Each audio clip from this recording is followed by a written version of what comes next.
We're learning the Maimer Devorim, first Maimer, Siyam Mishpat Pada. So the first, there's two Maimarim in Devorim. The first is Siyam Mishpat Pada. The second one is kind of a beer on Siyam Mishpat Pada.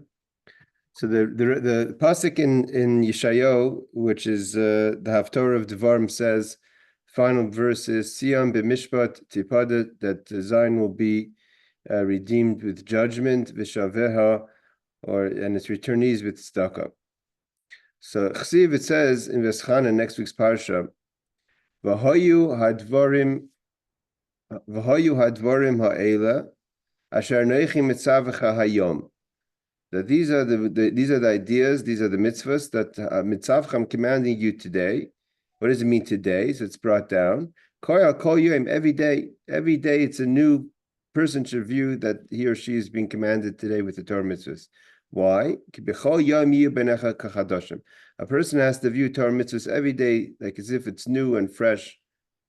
But the question is, of course, that's an idea. How could a person reach a level that they should feel that the Torah mitzvahs are fresh every day, as if today you were commanded with the Torah mitzvahs?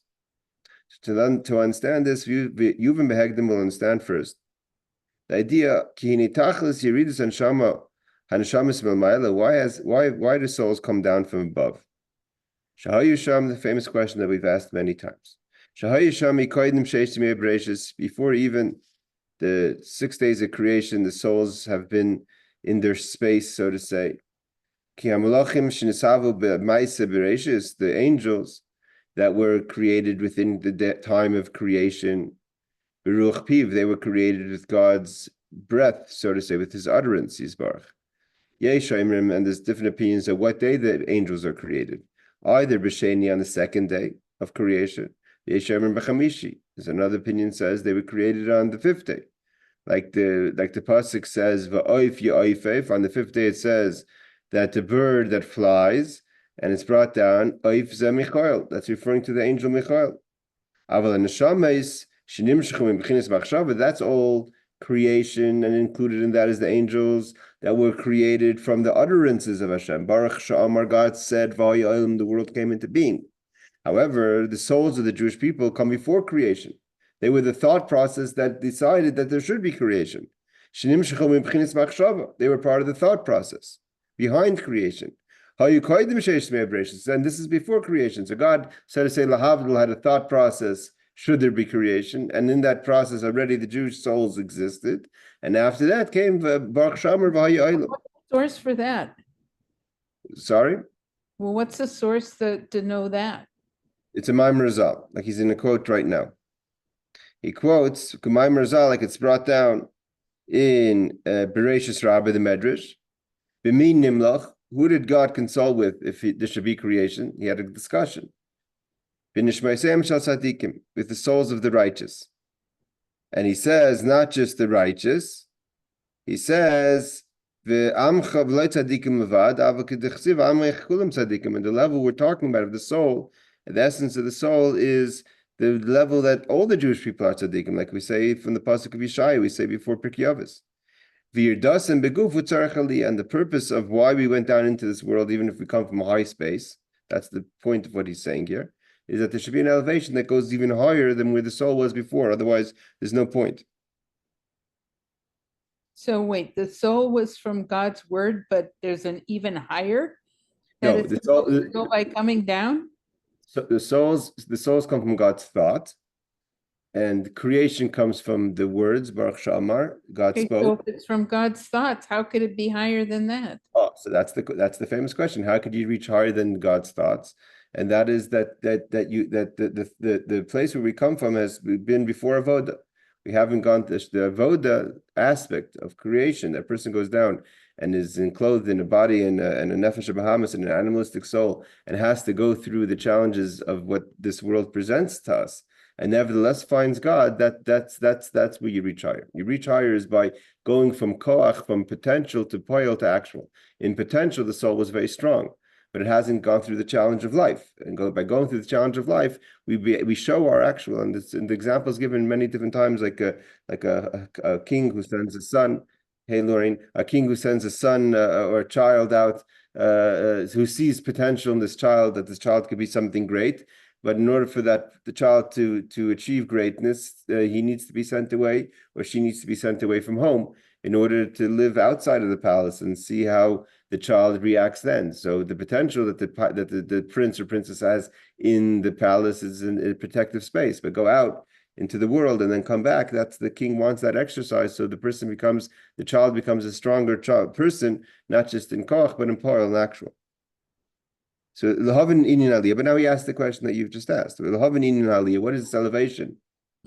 Why? Like you said, if we come from the thought process that's higher than creation, so what's this aliyah? What elevation do we have?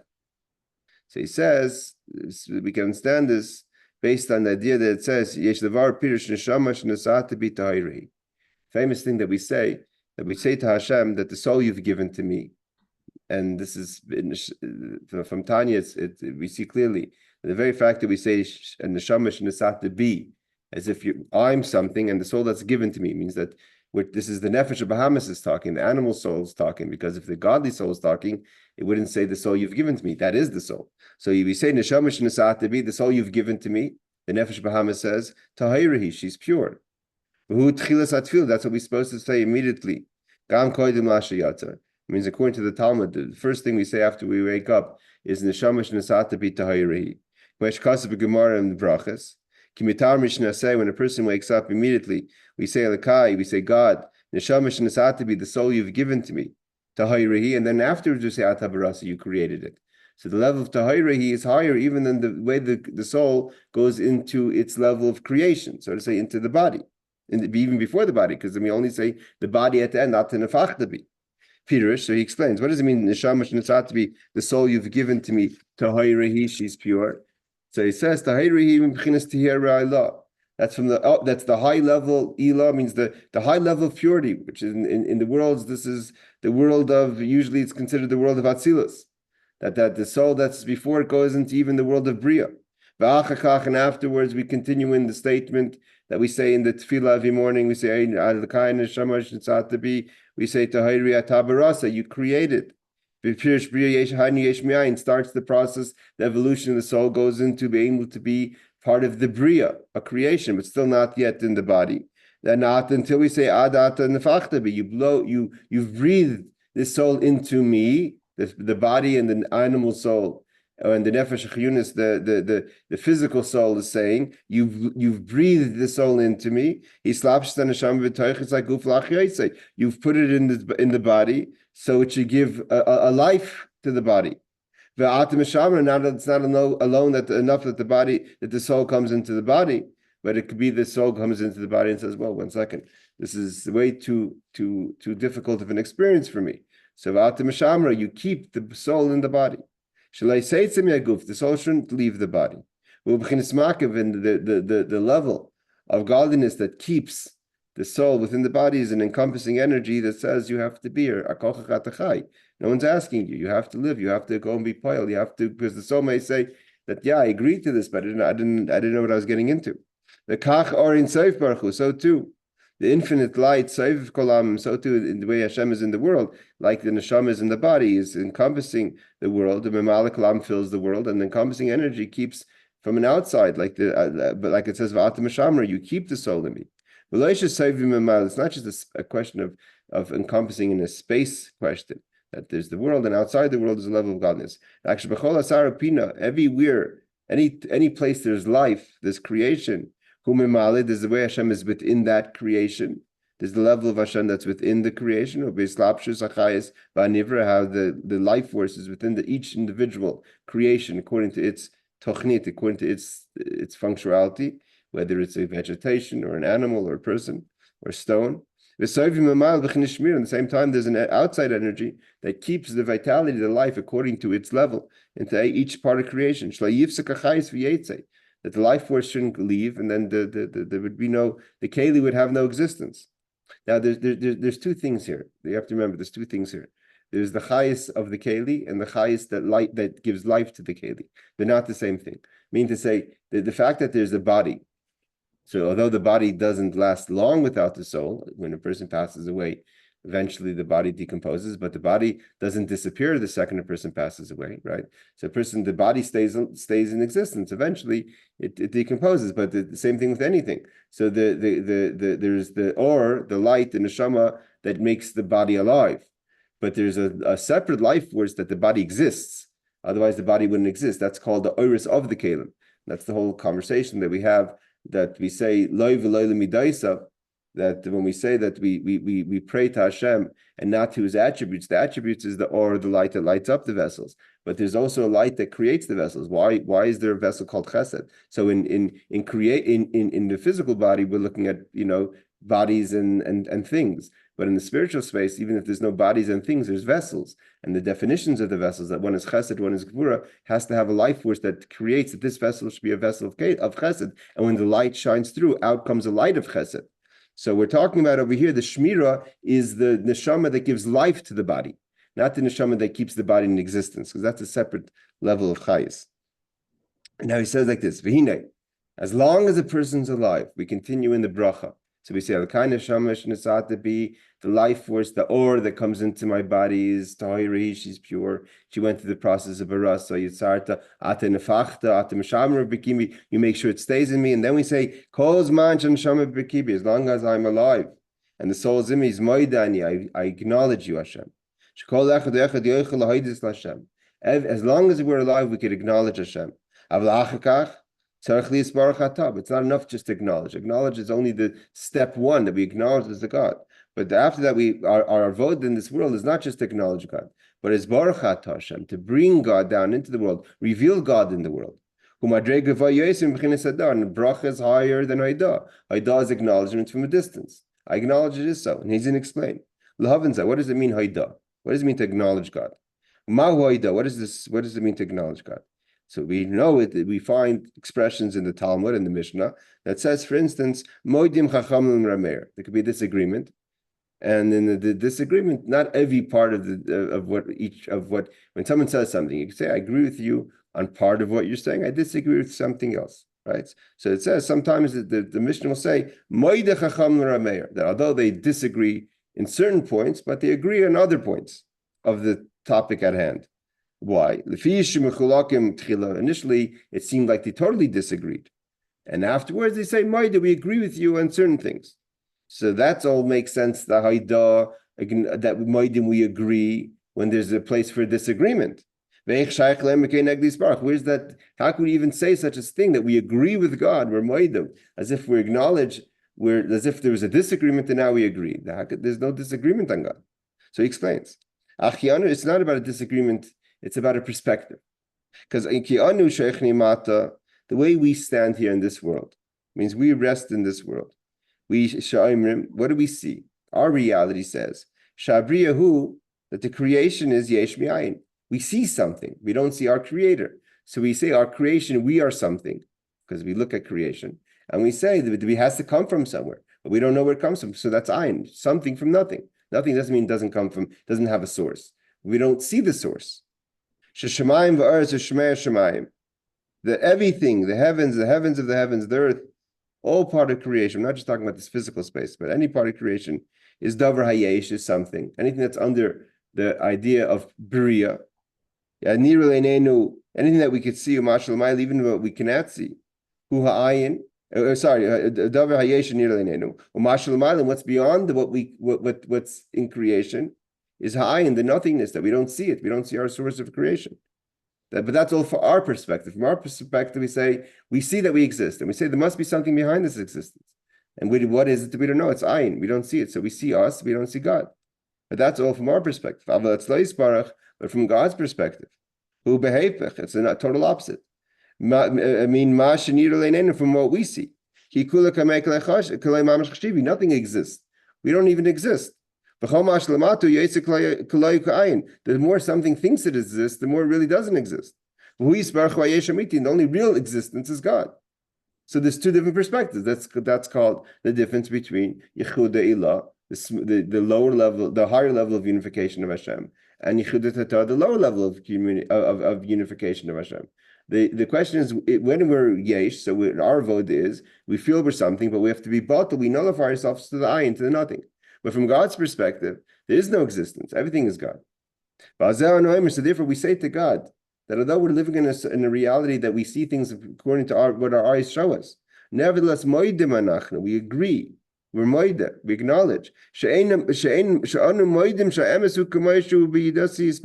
We say it's not the way we see it. It's really the way God sees it. And every yid is able to, even though we could be very material and very into ourselves and very into the world, knows, has the ability to acknowledge that it's the way God sees it. But we don't see it because we're not acknowledging it because we mamish understand it. Acknowledgement comes from a distance. I mean, we're saying that we don't see it, but we acknowledge it's the way God knows it is. You're not close to something that you acknowledge. Otherwise, you wouldn't have to acknowledge it. We have faith. This comes from an external space. Therefore, because it comes from a place of faith and doesn't come from an actual, we see it. Therefore, sometimes we could live a contradiction, which although we know it is the way God sees it, that nothing's outside of God. If nothing's outside of God, we would never see any obstacles. Not just that we wouldn't see ourselves. We wouldn't see obstacles that we have to behave accordingly. And therefore, Ganava, a thief, it's not a contradiction for a thief to pray to God before the thief goes in to steal, because we see the obstacles. We know there's a God, but it hasn't penetrated 100% our reality.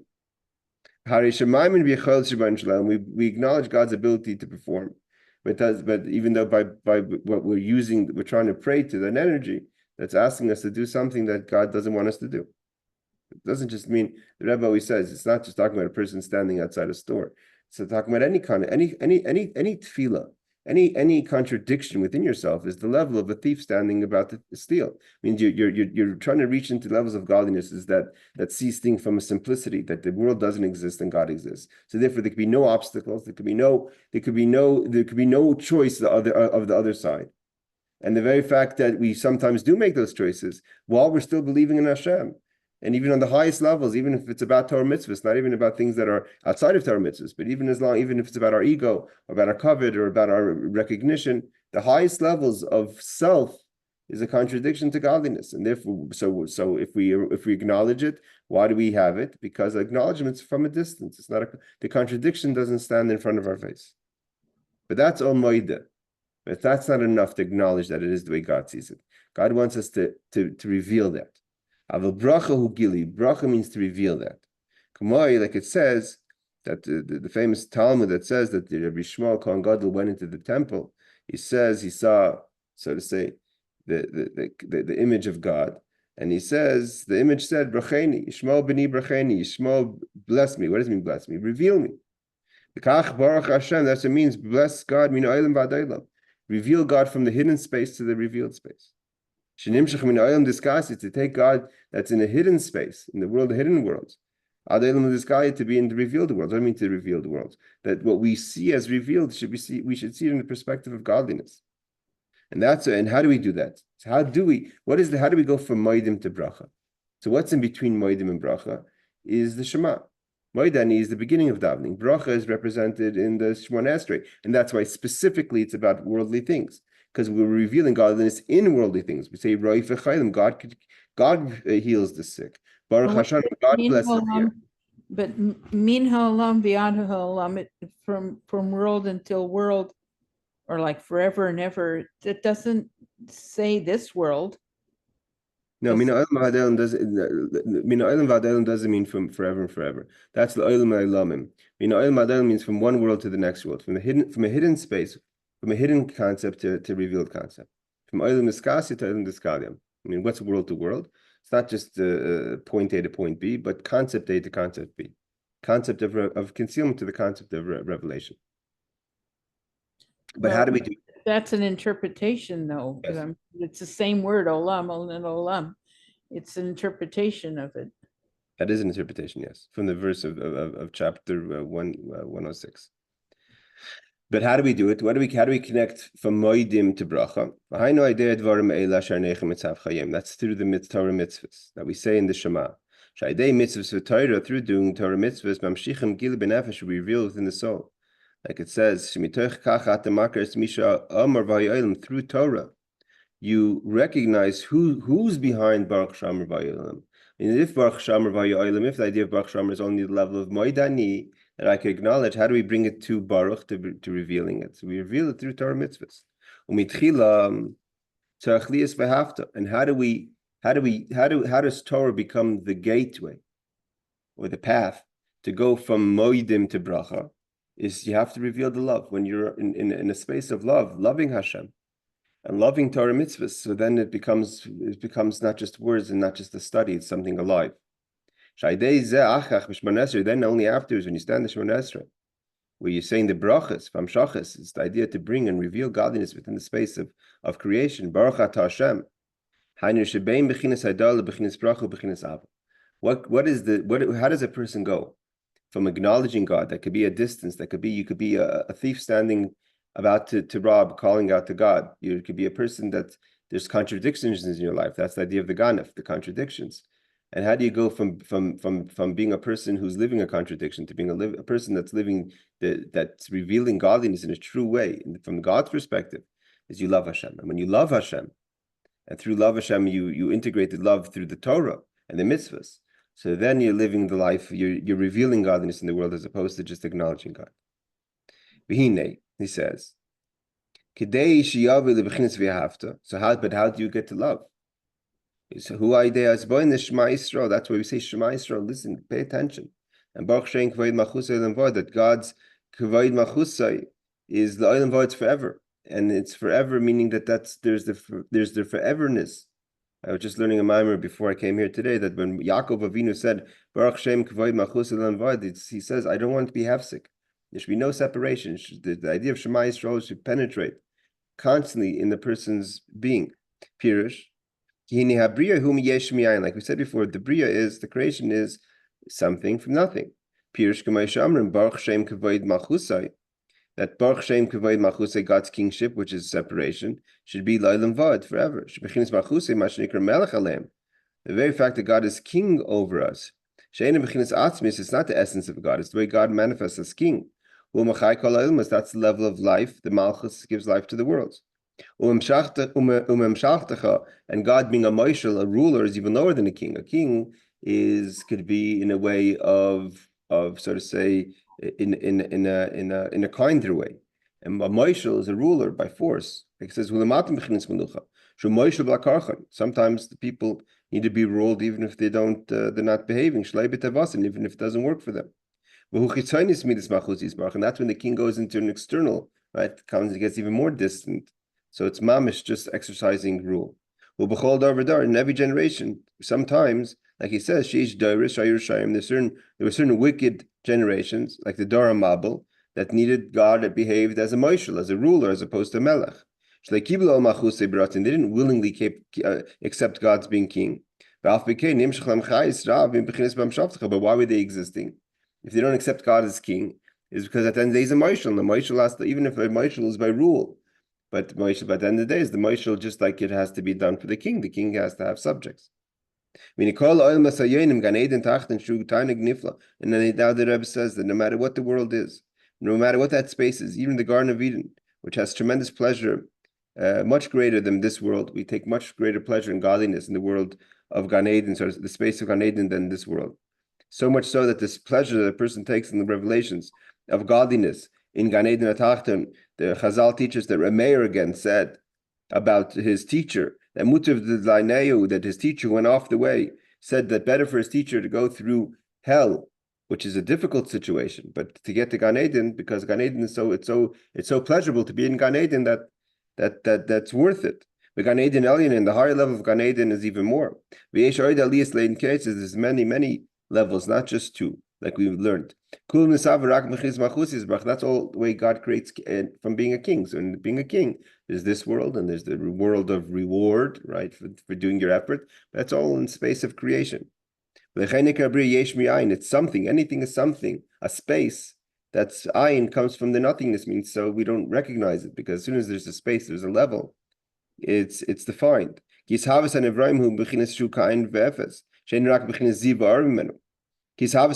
creation of the creation of beings comes from, who is like nothing. It only comes from a ray of the essence of God. There are many. This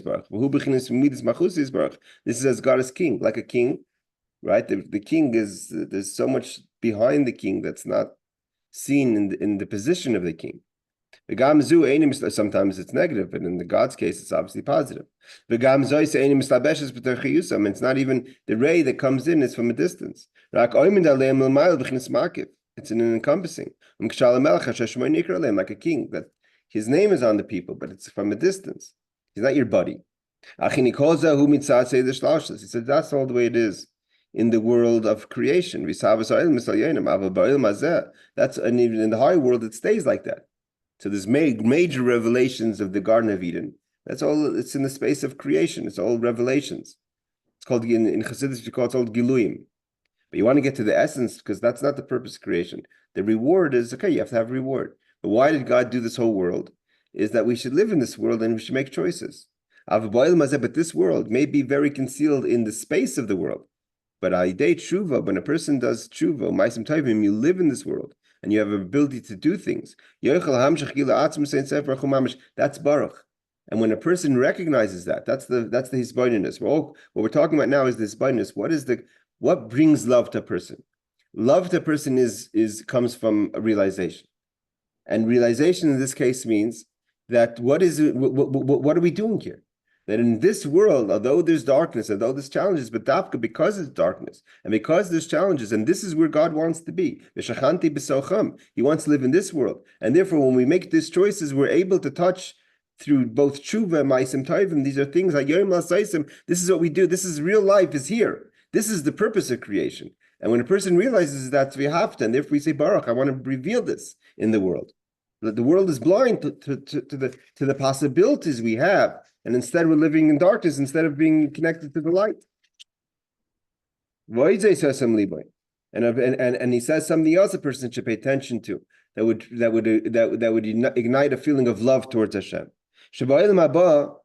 Then in the world to come, once you go into the world of after you've done what you have to do, you're just living in, so to say, in the world of reward, everything's slow. Everything slows down. You go into it's like you're going on a Disneyland ride. It's all preset. You can't go any faster. You're gonna get there whenever the ride finishes. It starts off with Kapakela, Gehenim, then you have to go to hell, clean yourself. Gan Eden Tachan, you go to the lower level of Garden of Eden. Nahar Dinar, you have to dip into the Nahar Dinar, which is a passionate, hot, so to say, second dip. Constantly, you have to dip in to get into a higher place. Gan Eden Elyon, you go to a higher space of Gan Eden. Everything is Kimishba Taroy. Everything is according to its. What do you mean a second dip? What does that mean? Well, there's the concept of Nahar Dinar. Nahar Dinar. So he says that if you go through the stages, right? Kafakela we learned Kafakela is like a slingshot, where you're not just being slingshotted around, but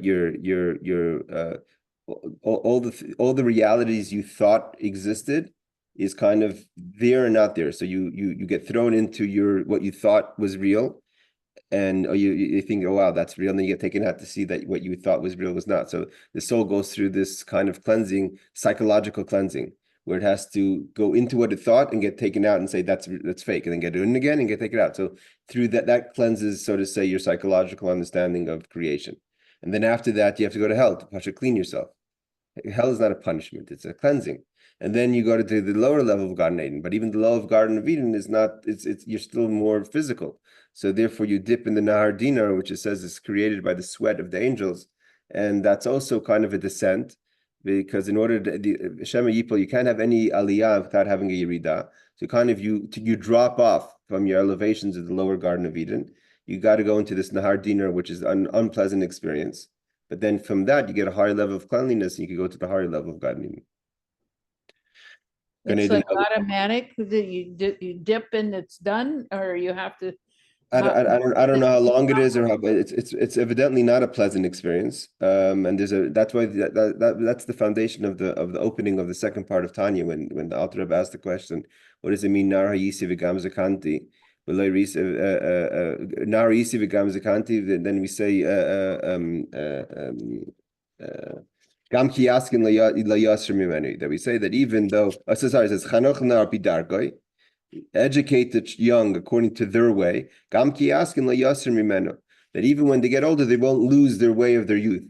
The Alter Rebbe says if it's their way, it's not the real way. So what's the idea? The idea is that their way at least is your foundation. You have a lot of elevations that you get to the truth, but then they have a fall. When you fall, you have to have a foundation that you don't fall all the way down. So the foundation is Darko, his way, which is it's not the top way, but at least you have a foundation. And the same idea is in every elevation, you have to go through the Nahar Dinar is another fall that you have, because in order to get from the lower level of Gan Eden to the higher level of Gan Eden, you have to have another cleansiness, and the cleansiness is a fall, and it could be a painful experience. It's supposed to be a hot dip. Again, created by the sweat of the angels. It could be, obviously, it doesn't necessarily mean physical pain. It could be psychological pain, to be able to get to a higher level of consciousness. How long it is, I don't know. But he says, Kemish Bataroy, everything is according to its time. There's no fast lane. Put it that way. That's his point. Vishum B'chinas Malik, it's all from the way God fills the world. That's all. Once you pass away, you can't beat the system. There's no way out. There's no tshuva in the world to come. But in this world, there's no such thing. A person could change in a second. You go from one extreme to the next in a second. The possibilities of this world is something that you don't have anywhere else, because in this world is Soviv, and Soviv has no limitations. So that even so much the law is, Hamakadish is the Isha, a person who gets engaged to the woman on a condition. He conditions his engagement. Amnashu Tzadik Amr, that he says to her that I'm a totally absolute righteous person. And that's the condition that he tells her, and what happens if it's not true? So the halacha is mukadeshes. It's not considered. It's not considered a false engagement where he gave her wrong information. Afilu Rasha Gomer, even if he happens to be up until that point the most despicable person. So we could say, what do you mean mekachtos? It's she could say, it's not what you didn't. It's not what you told me you're tzaddik and you're not. The halacha is no, it's not. It's not considered a mekachtos. It's not considered a false representation. Why? Shemahir tshuva. Because if he just had a thought of repentance, he could change himself in a second. Well, why in this world do we have this ability that things are not going slow and things can just move in a supernatural speed? Because in this world, this light has the potential to touch Soviv, which has no limitations. And limitations doesn't just mean in levels, but also in time and space. And time and spaces include the ability to change yourself.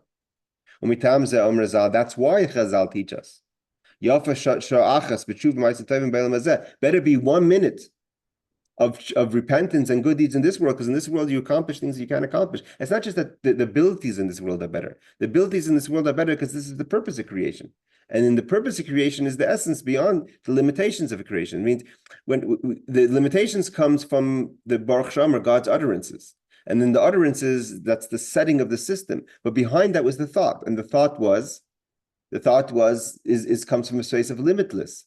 And because the thought was that this world should exist, so therefore in this world is connected to the thought and connected to the limitless, and it's not restricted to the limitations of creation.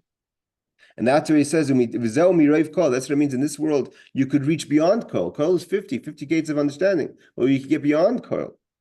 We can even get higher than the world to come, which is called Kol, but only in this world. So again, what does this trigger in the person? This triggers a tremendous love of our abilities, of what we could do here.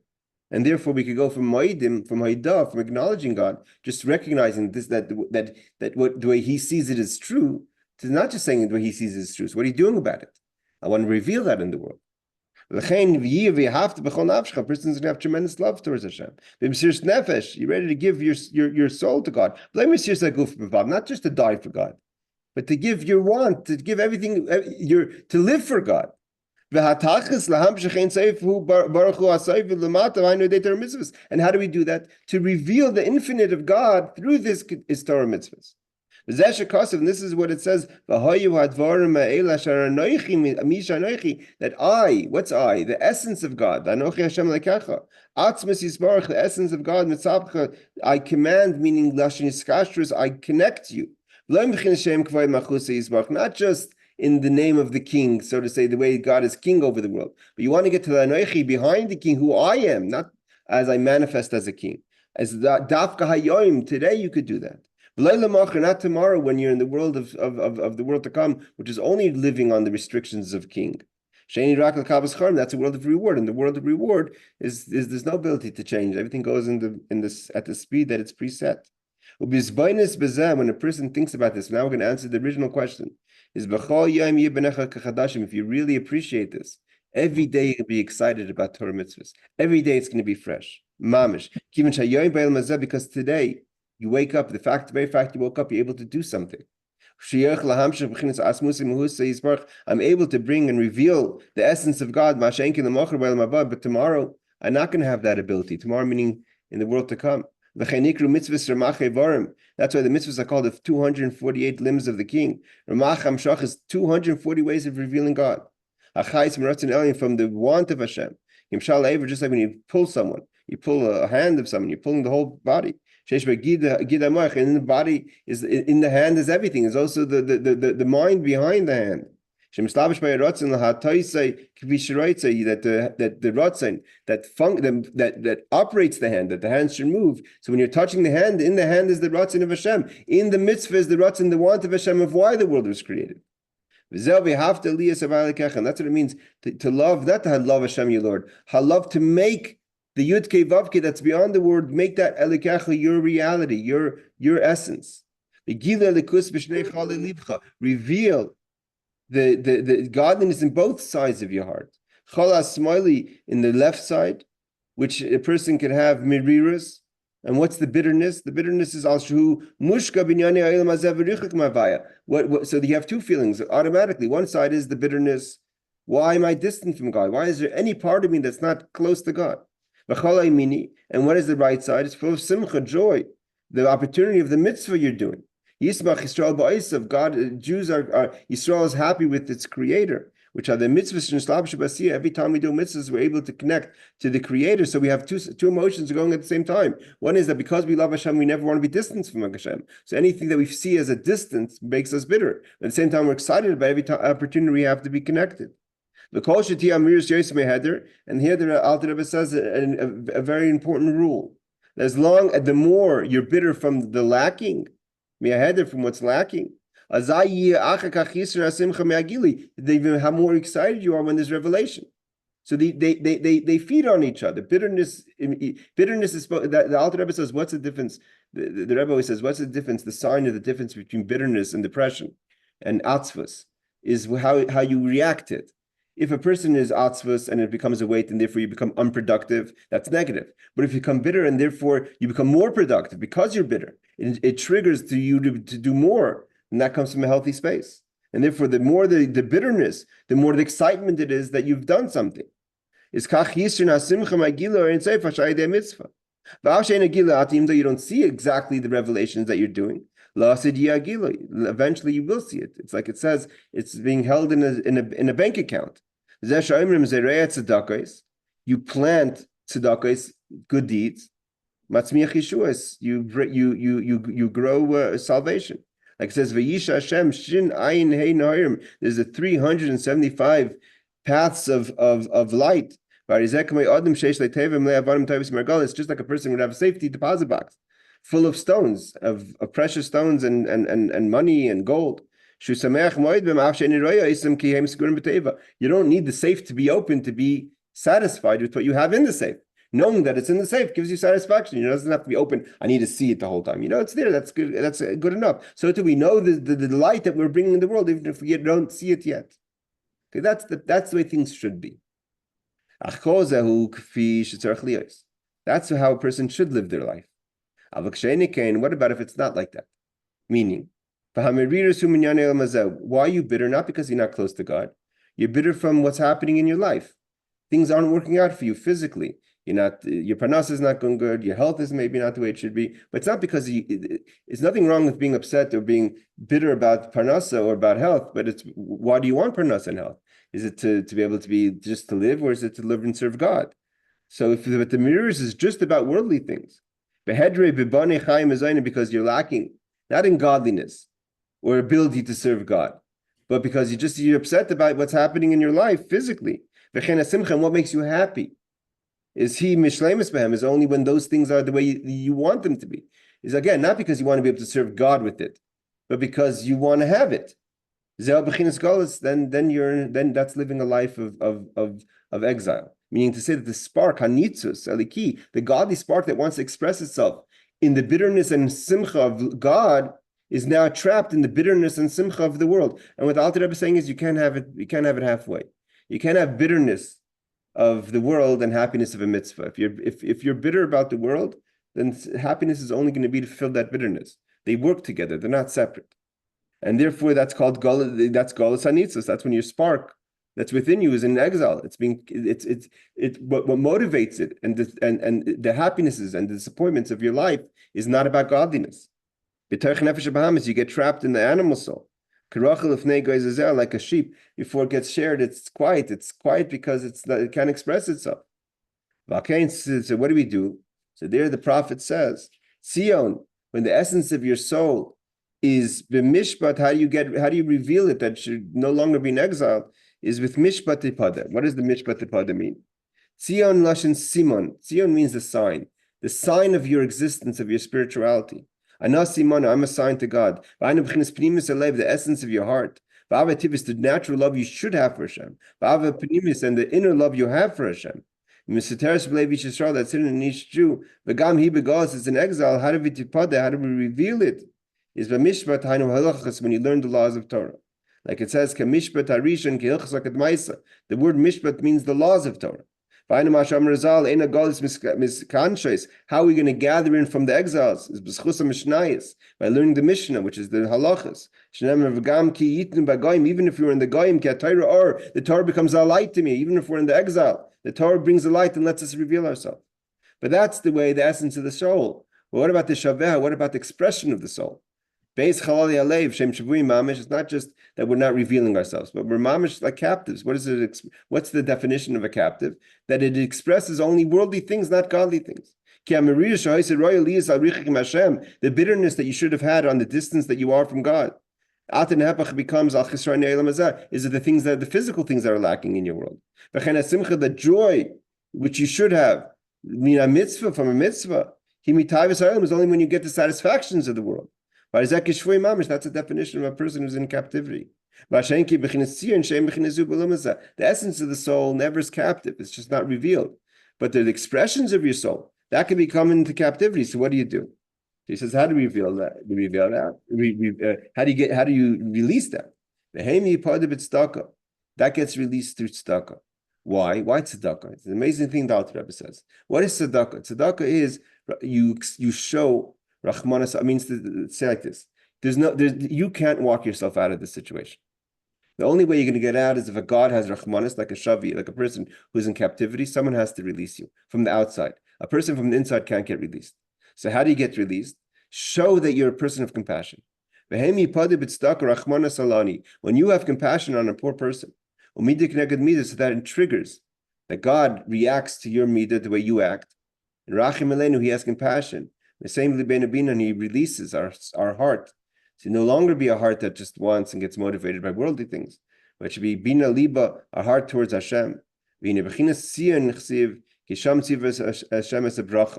comes to Zion, it says, "Dear God commanded that there should be the bracha, the gilui."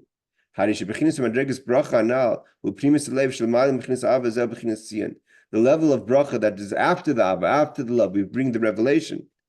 That's the idea of Tzion. And then he goes into parts that are a little hard to understand. By Mashakasav Dir Maskal Vamti, Pirsh Baruch Shesh Beis Shnei Perushim. Beis Perushim Haim Zeu Inyan Bracha Baruch. There's two levels. There's Baruch to bring down, and there's a bracha that there is a blessing. When you learn Torah, you're bringing down the blessing, and through the laws of Torah, you're bringing down the bracha. Okay, we're going to just read through this. And that's what he says in Yosef Tzaddik, he called him an avrech, which is also the idea of bracha to reveal. Like it says in the Lekutai Torah that Sion is the same number value of Yosef. And then just finishes off of okay, there's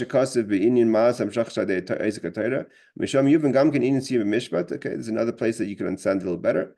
But at the end of the day, its returnees will only happen through tzedakah, through compassion. And through compassion, you reveal the compassion Hashem has for you to take us out of our gullus. All right, I want to wish you an easy fast.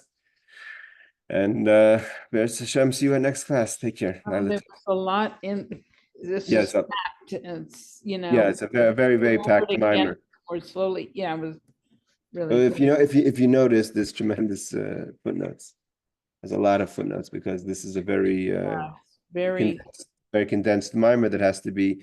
All the footnotes are bringing down from the other mimerim throughout the generations, meaning from the Mittel Rebbe, the Tzemach Tzedek a lot. There's a lot of footnotes from the Tzemach Tzedek on this mimer, from our Rebbe, from the Rebbe Rashab Marash, so from all the Rebbe, Friedrich Rebbe. So there's a lot of footnotes to broaden the understanding, and there's many discourses on this discourse. But this is the beef of it. This is the eye of the storm. All right, Laila Tov, take care. Thank you. Bye.